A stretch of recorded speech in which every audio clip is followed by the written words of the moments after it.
ये देखिए प्रश्न संग्रह 3.4 के क्वेश्चन करेंगे। एक क्वेश्चन आता है एग्जाम में प्रश्न संग्रह 3.4 का, और इसमें आपको मेन क्या क्या चीजें आपको ध्यान देनी वो देखिए। ये टाइप का जो वर्ड प्रॉब्लम है, शाब्दिक प्रश्न है, तो शाब्दिक प्रश्न में आपको कुछ चीजें ध्यान देनी है। सबसे पहला ये ध्यान देना है कि जो आपका सूत्र है TN का और SN का, तो आपको ये देखना चाहिए कि इस प्रश्न में TN का सूत्र लगने वाला है, SN का कौन सा, कि दोनों लगने वाला है। ओके, वो देखना है। उसके बाद क्या दिया हुआ है, जब क्या दिया हुआ है पहले उसको निकालेंगे ना, तो खुद ही पता चल जाएगा क्या दिया हुआ है, क्या निकालना है, तो हमें कौन सा सूत्र लगाना है। अब जैसे देखिए पहला ही क्वेश्चन समझ में आएगा। और इसमें एक चीज और ध्यान रखना, अगर कोई चीज बोलता है अधिक है, बढ़ रहा है, तो समझ जाइए वहां जो D है, सामान्य अंतर D, उसको प्लस में लेना है। और अगर बोलता है कम है, घट रहा है, तो वहां पे D का मान आपको माइनस में लेना रहेगा। तो जैसे यहाँ क्वेश्चन में देखिए आएगा तो बताऊंगा। जैसे देखिए ध्यान से देखिए, ध्यान से समझिए। सानिका ने 1 जनवरी 2016 को निश्चित किया कि उस दिन ₹10, दूसरे दिन 11, तीसरे दिन 12, इस प्रकार बचत करते रहना है। मतलब उसने क्या सोचा कि 1 जनवरी 2016 सन है और 1 जनवरी से वो बचाना शुरू कर रही है। तो उसने सोचा कि 1 जनवरी को मैं ₹10 बचाऊंगी, 2 जनवरी को ₹11, 3 जनवरी को ₹12, और इसी तरीके से 1-1 रुपए रोज बढ़ाती जाऊंगी।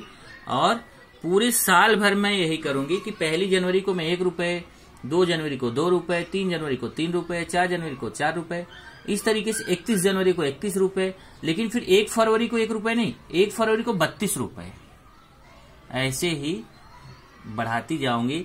तो साल भर में मेरे पास कितना पैसा हो जाएगा। ये देखिए 31 दिसंबर 2016, अब देखिए 1 जनवरी से बचत शुरू की थी और 31 दिसंबर जो लास्ट डेट है 2016 का, उस दिन तक उसकी कुल बचत कितनी हो। तो सबसे पहले तो ये ध्यान रखिए कि ये जो सन रहता है, इस सन से पता चलता है साल में ज्यादातर लोग बोलते हैं 365 दिन होता है, ये गलत है। साल में 365 दिन भी होता है और 366 दिन भी होता है।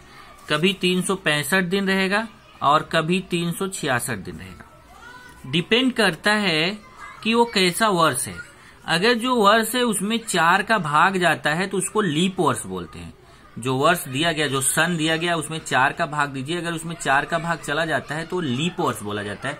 और लीप वर्ष में 366 दिन होते हैं। और जो साल है उसमें 4 का भाग दीजिए, अगर वो 4 से नहीं कटता तो सामान्य वर्ष बोला जाता है, और सामान्य वर्ष में 365 दिन होते हैं। जैसे अगर मान लीजिए 2015 है, 2015 में 4 का भाग दोगे कटेगा नहीं, तो 2015 सामान्य वर्ष है। 2015 वाले वर्ष में 365 दिन थे। पूरे साल में कितने दिन थे? 365। लेकिन 2016 है, 2016 में 4 का भाग दोगे, 4 25 20, 4 चौक 16, कट जाएगा ये। तो इसका मतलब ये लीप वर्ष है। और 2016 में जो है वो कुल 366 दिन थे। पूरे साल में 366 दिन थे। तो यहाँ देखिए सानिका ने पहले दिन ₹10, दूसरे दिन ₹11, तीसरे दिन ₹12, इस प्रकार बचत किया। तो 10, 11, 12 ... एक अंकगणितीय श्रृंखला हो गई। इस अंकगणितीय श्रृंखला का पहला पद देख लीजिए। पहला पद A का मान, इसको A भी बोलते हैं या T1 भी बोलते हैं। पहला पद A या T1 का मान 10 है। तो यहाँ पे देखेंगे तो प्रथम पद A या T1 का मान 10 हो गया। और सामान्य अंतर D T2 माइनस T1, 11 में से 10 घटाएंगे तो कितना आ जाएगा? 1 आ जाएगा। तब D का मान यहाँ पे फिक्स है। अब ये लिखने की कोई जरूरत नहीं, D का मान अचर है, लेकिन यहाँ लिखा है D का मान अचर है, तो इसका मतलब अंकगणितीय श्रृंखला में है। पहले बता दिया कि अंकगणितीय श्रृंखला है। अब अंकगणितीय श्रृंखला में है, यहाँ से देखिए जब अंकगणितीय श्रृंखला में हो गई तो फिर 2016 देखो अधिवर्ष है। अधिवर्ष मतलब लीप ईयर है। तो अधिवर्ष में कुल 366 दिन होते हैं। इसका मतलब n का मान कितना हो गया? 366। और प्रथम पद A का मान कितना हो गया? 10। तो 366 दिन में वो कुल कितना पैसा बचाएगी? तो इसका मतलब यहाँ पे टोटल निकालना है, जोड़ना है। तो जहां पे जोड़ना है मतलब योगफल, और n पदों के योगफल का सूत्र SN से निकालते हैं। SN बराबर n/2 bracket 2a + n - 1d, ये सूत्र लगा दिया। अब n की जगह कितना लेना है? 366 दिन का निकालना है। तो n की जगह s 366। तो देखो n की जगह 366/2, फिर ब्रैकेट 2, बीच में गुणा छिपा हुआ, a का मान 10 मतलब पहला पद, प्लस ब्रैकेट में n का मान कितना है 366, फिर -1 d का मान कितना है, सामान्य अंतर d का मान 1 हो गया। फिर इसका कैलकुलेशन कर लिया, 366 में 2 का भाग देंगे 183 आएगा, 2 का 10 में गुणा करेंगे 20, 366 में 1 घटाएंगे 365 आएगा, 365 में 1 का गुणा करेंगे 365, फिर 183, 365 में 20 जोड़ेंगे 385 आएगा, फिर इन दोनों का गुणा कर लेंगे तो 7455 आएगा। इसका मतलब सानिका 70,455 आएगा। इसका मतलब सानिका ने पूरे साल भर में 70,455 रुपए की बचत की। चलिए दूसरा क्वेश्चन देखते हैं। किसी व्यक्ति ने 8,000 रुपए कर्ज लिया और उस पर 1,360 रुपए ब्याज देने का वादा किया। अब देखो उसने कर्ज कितना लिया था 8,000, ब्याज कितना देना है 1,360, तो इसका मतलब कुल पैसा कितना लौटाना है 8,000 में 1,360 जोड़ दीजिए। ये देखिए 8,000 में 1,360 जोड़ दिया 9,360, ये एसएन हो गया। एसएन मतलब टोटल पैसा, कुल पैसा कितना, तो कुल पैसा कितना लौटाना है एसएन 9,360, ये जोड़ के। फिर बोला प्रत्येक किस्त के बाद रुपए 40 कम करते हुए देना है, मतलब हर किस्त में 40 रुपए कम। मैंने बोला था अगर वहां पे कम बोलता है तो डी का मान माइनस में लेना है। देखिए दो क्रमिक किस्तों का अंतर 40 रुपए है, लेकिन हमें माइनस में लेना है। क्यों? क्योंकि प्रत्येक किस्त जो है वो 40 रुपए कम है तो डी का मान माइनस में लेना है। अगर बोलता है अधिक है तो डी का मान यहाँ प्लस में लेते हैं। सामान्य अंतर अचर है इसलिए अंगति श्रृंखला नहीं लिखेंगे चलेगा। कितनी किस्तों में जमा करना है 12 बार में, तो एन का मान दिया है 12। अब हमें एस एन भी पता हो गया, डी भी पता हो गया और एन भी पता हो गया। हमें पहली किस्त मतलब प्रथम पद ए निकालना है और अंतिम किस्त मतलब हमें टी 12 निकालना है। तो पहले ये जो मान दिया है एस एन का, पहले एस एन वाला सूत्र लगा के हम प्रथम पद ए निकालेंगे। यहाँ देखिए एस एन का सूत्र लगा दिया n/2 2a + n-1d। S N की जगह पे उसका मान रख दिया। एस एन का मान कितना है देखिए 9,360। पहले तो एस एन की जगह S12 लिखेंगे क्योंकि एन का मान देखो कितना है 12 है, एन S12, एन की जगह 12 हो जाएगा 12/2, 2 ए का मान मालूम नहीं है, प्लस एन का मान 12 -1 डी का मान 40। अब S12 का मान कितना है 9,360। देखिए पूरे S12 का मान कितना है 9,360, तो S12 की जगह दिया 9,360। इधर 12 में 2 का भाग देंगे 6, ये 2a, 12 में से 1 गया 11, 11 में 40 का गुणा करेंगे।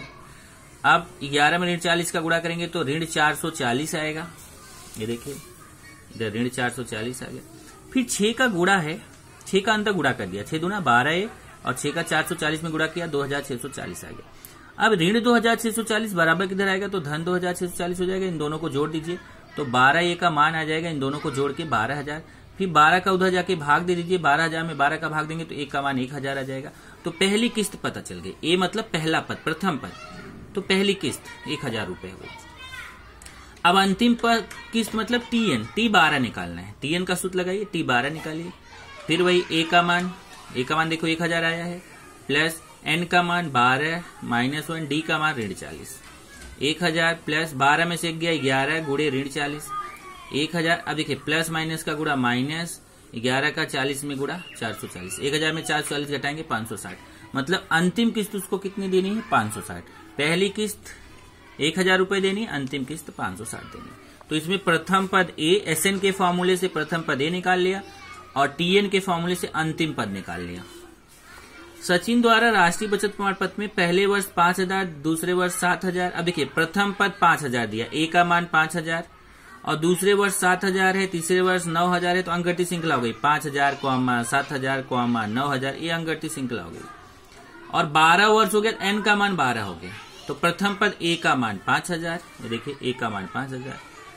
डी कैसे निकालेंगे, T2 - T1, 7,000 में 5,000 माइनस कर देंगे तो हमें डी का मान मिल जाएगा 2,000 और एन का मान 12 दिया है। तो बोला 12 वर्षों में कुल कितना निवेश किया, तो एस एन का फॉर्मूला लगा के S12 निकाल लेंगे। एस एन का फॉर्मूला लगा दिया S12, एन की जगह 12/2, फिर 2 गुणे ए का मान यहां से देखिए 5,000 है, प्लस एन का मान 12 -1 डी का मान 2,000 है।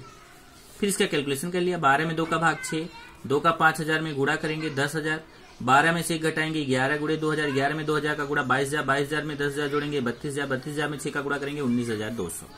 इसका मतलब नहीं, 1,92,000, 1,92,000 उसने 12 वर्ष में कुल निवेश किया है। निवेश किया मतलब उतना जमा किया है। अगला क्वेश्चन देखिए, किसी नाट्यगृह में कुर्सियों की कुल 27 कतारें, पहली कतार में 20 कुर्सी, दूसरी कतार में 22 कुर्सी। अब देखिए पहली कतार में तो 20, 22, 24, तो एक अंगगति श्रृंखला हो गई, 20, 22, 24, ये अंगगति श्रृंखला हो गई। अब ये मत सोचना कि 27 कुल 27 कतार है, बाकी शुरुआत में पहली कतार में 20 कुर्सी है, तो 20, ये देखिए ऐसा अंगगति श्रृंखला बनेगा, 20, 22, 24 डॉट डॉट डॉट, कुल कतार कितनी है 27, मतलब n का मान 27 है। प्रथम पद a का मान कितना है देखो 20, पहला पद, n का मान 27 क्योंकि टोटल कतारें कितनी है 27 है।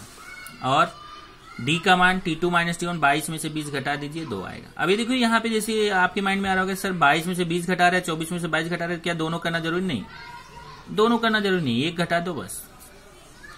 फिर 15वीं कतार में कितनी कुर्सियां हैं हमें निकालना है। 15वीं कतार में कुर्सियां मतलब T15 निकालना है, तो पहले Tn का सूत्र लगा के T15। अब यहाँ n का मान 27 मत रखना, क्योंकि यहाँ देखो Tn का सूत्र लगा के T15 निकालना, n की जगह 15 रखना है। देखिए Tn T15, 15वीं कतार, n की जगह 15, a की जगह 20 रखेंगे, a का मान देखो 20 है, a की जगह 20 रख दिया, प्लस n का मान 15 माइनस 1, d का मान 2 है, 2 का अंतर है। फिर 20, 15 में से गया 14 गुणे 2, 14 दूना 28, 20 में 28 जोड़ेंगे 48। और फिर बोला कुल कितनी कुर्सियां, मतलब पूरे 27 की 27 कतार में कितनी कुर्सियां। अब Sn का फॉर्मूला लगाएंगे, S 27 निकालेंगे। अब n की जगह 27 लेना, देखिए n की जगह 27 बटे 2, 2 गुणे a का मान 20, देख लीजिए a का मान 20 लेना, d का मान 2 लेना है, a की जगह 20 रख दिया और d का मान 2 रख दिया, n का मान 27, n की जगह 27, फिर कैलकुलेशन कर लिया। कारगिल में किसी सप्ताह के सोमवार से शनिवार तक का तापमान अंकित किया गया। देखिए सोमवार से शनिवार तक कुल कितने, सोमवार से शनिवार तक कुल 6 दिन होते हैं, तो वो 6 दिन का तापमान यहाँ देख लिया, a-3d, a-2d, a-d, a+d, a+2d। अब आप बोलेंगे कि हमें कैसे मालूम पड़ेगा कि हमें ऐसा ही तापमान लेना है, क्योंकि इसमें क्वेश्चन देख के कैसे पता चलेगा कि हमें जो तापमान लेना है वो इसी तरीके से लेना है। तो अगर आप देखोगे तो कभी कभी क्या रहता है कि क्वेश्चन में आपको वहां दिया रहता है कि आपको कैसा लेना है, और कभी कभी नहीं दिया रहेगा। तो नहीं दिया रहेगा तो आप dd का अंतर वहां पे ले सकते हैं। जैसे इसमें नहीं दिया है तो जरूरी नहीं कि आप ऐसा ही लो, मैं आपको बोलूंगा कि ये देखिए अगर आप ऐसा थोड़ा आपको ध्यान नहीं आएगा कि ऐसा कैसे लेना है, तो उसके लिए मैं आपको बोलूंगा आप ऐसा ले सकते हैं। देखिए ऐसा a+d, a+2d, ऐसे बढ़ाते जाइए, a+d, a+2d, a+3d, a+4d, a+5d, 6 हो गए देखो, a+d, a+2d, a+3d, a+4d, a+5d। आप ऐसा भी ले सकते। फिर उसने बोला है कि इसमें से अब ध्यान देना, ये सोमवार का तापमान है, मंगलवार का है, बुधवार का है, गुरुवार का है, शुक्रवार का है, शनिवार का, ये सब दिन का तापमान हो गया। तो उसने पहली शर्त में क्या बोला, सोमवार तथा शनिवार के तापमान का योगफल मंगलवार तथा शनिवार के तापमान के योगफल से 5 अधिक है। तो यहाँ पे सोमवार मतलब a, अब इनके तरीके से मानोगे तो ऐसा करोगे, और मेरे तरीके से मानोगे तो ये लेना है, पर तरीका वही है, केवल ये आपने अलग अलग लिया, ये अलग तरीके से लिया, बाकी क्वेश्चन करने का तरीका वही रहेगा। तो देखिए सोमवार और शनिवार के तापमान का योगफल, यहां से देखिए सोमवार तथा शनिवार के तापमान का योगफल, सोमवार तथा शनिवार के तापमान का योगफल। अब हमारा सोमवार और शनिवार ही रहेगा, सोमवार और शनिवार के तापमान का योगफल बराबर मंगलवार तथा शनिवार के तापमान के योगफल से 5 अधिक। तो देखिए मंगलवार और शनिवार को के तापमान के योगफल से 5 अधिक, तो मंगलवार और शनिवार के तापमान के योगफल से 5 अधिक। अब यहाँ पे आप देखेंगे तो ये कट ही जाएगा, इसका कोई मतलब नहीं, देखो ये कट ही जाएगा तो ये बचेगा आपका। फिर इससे आपको डी का मान पता चल जाएगा। अब जब आप उससे करोगे तो आपको ए और डी में एक समीकरण प्राप्त होगा। फिर तब आपको दूसरा कंडीशन दिया कि बुधवार का तापमान -30 है। देखिए ये बुधवार का तापमान a+2d = -30, इससे आपको समीकरण 2 प्राप्त हो जाएगा। फिर दोनों समीकरण हल कर लीजिए, ए और डी का मान निकाल लीजिए। जब ए और डी का मान मिलेगा तो उस ए और डी का मान इसमें रखेंगे। तो अब ये देखिए, अगर आप इसको कर रहे हैं तो यहाँ रखेंगे सोमवार, यहाँ पे रखेंगे मंगलवार, यहाँ रखेंगे बुधवार, यहाँ रखेंगे गुरुवार, यहाँ रखेंगे शुक्रवार, यहाँ रखेंगे शनिवार का तापमान मिलेगा। और अगर इसमें करते हैं तो इसमें रखिएगा। छठवां क्वेश्चन देखेंगे, अंतर्राष्ट्रीय पर्यावरण दिवस के उपलक्ष्य में त्रिभुजा का जमीन का वृक्षारोपण कार्यक्रम आयोजित किया गया। देखिए यहाँ पे वृक्ष लगाया गया। वृक्ष कैसा लगाया गया कि पहली कतार में 1 पेड़, दूसरी कतार में 2 पेड़, तीसरी में 3 पेड़, चौथे में 4 पेड़, इसी तरीके से पेड़ लगाए गए। तो ए का मान 1 हो गया, डी का मान 2, T2 - T1 2 में से घटाएंगे तो डी का मान भी 1 हो गया। तो इसने बोला है इस पंक्ति में 1 पौधा, दूसरे में 2, देखिए तीसरे में 3, ऐसे 25 पंक्ति लगाए गए। तो कुल कितने पौधे लगाए गए? तो 25 मतलब n का मान 25। तो देखिए a का मान 1, d का मान भी 2 में से 1 घटाएंगे 1, और n का मान 25 है। Sn का फॉर्मूला लगा लीजिए, n का मान 25 है, ये देखिए निकाल लीजिए। Sn बराबर n/2 2a + n - 1d। तो यहाँ Sn n की जगह 25 रख दीजिए, n की जगह 25, 2 गुणे a का मान 1, n की जगह 25 - 1, d की जगह 1। अब यहाँ 25/2, 2 1 के 2, 25 में जग गया 24, 24 में 1 का गुणा 24, 24 2 26, 2 से 26 को काटेंगे 13, 25 गुणे 13 आएगा, इसका गुणा करेंगे 325 आएगा। इसका मतलब इसमें अगर 25 कतार, इसी तरीके से आप 25 कतार बनाते हैं तो कुल कितने पेड़ लगेंगे? 325 पेड़ लगेंगे। इस तरीके से आपको ये क्वेश्चन करने हैं। उसके बाद आपको प्रकीर्ण प्रश्न संग्रह है।